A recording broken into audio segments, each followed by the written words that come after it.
ഇന്ന് രാവിലെ 6 മണിക്കാണ് പോലീസ് എൻ്റെ വീട്ടിലെത്തിയത്. എന്നെ വിളിച്ചുണർത്തി.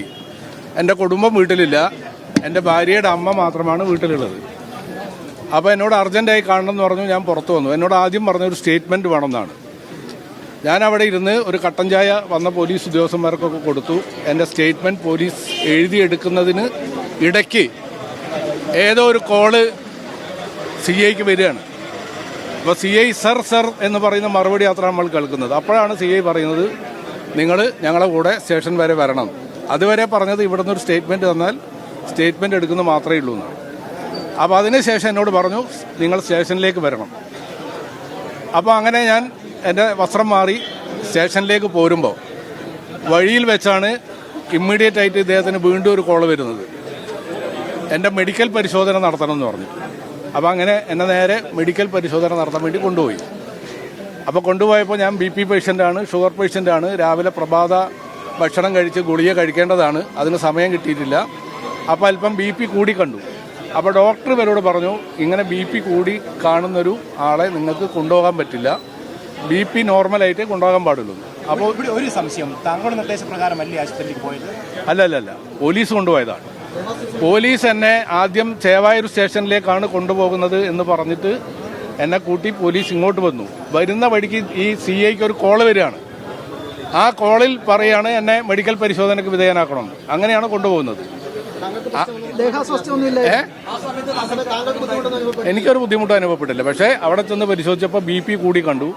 അപ്പോൾ ഡോക്ടർ പറഞ്ഞു, ഇത്രയും ഹൈ BP ഉള്ള റെക്കോർഡ് ചെയ്യപ്പെടുന്ന ഒരു സമയത്ത് നിങ്ങൾക്ക് കൊണ്ടുപോകാൻ പറ്റില്ല, നിങ്ങളിവിടെ ഇമ്മീഡിയറ്റ് ആയിട്ട് ഇദ്ദേഹത്തിന് മെഡിസിൻ കൊടുക്കണം, BP നോർമലാക്കണം എന്ന് പറഞ്ഞു. അങ്ങനെ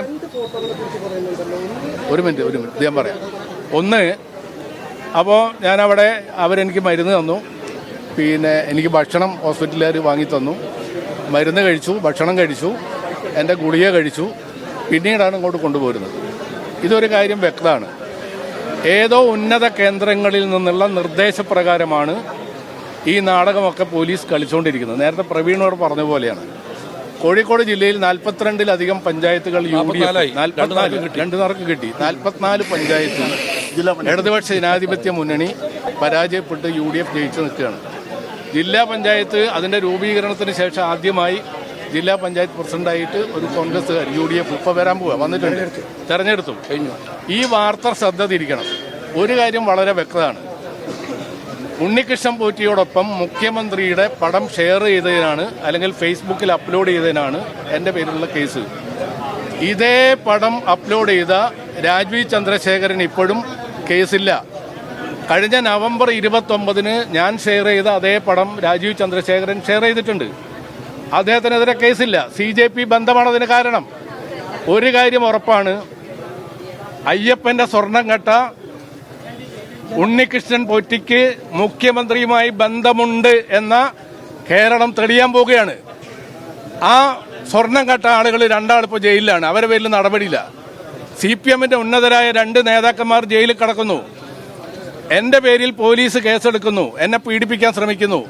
നിങ്ങൾ കണ്ടില്ലേ, രാവിലെ മുതൽ ഈ നാടകം കളിക്കുകയാണ്. ഒരു സ്റ്റേറ്റ്മെന്റ് ആണെങ്കിൽ ഇതിന്റെ ആവശ്യമുണ്ടോ?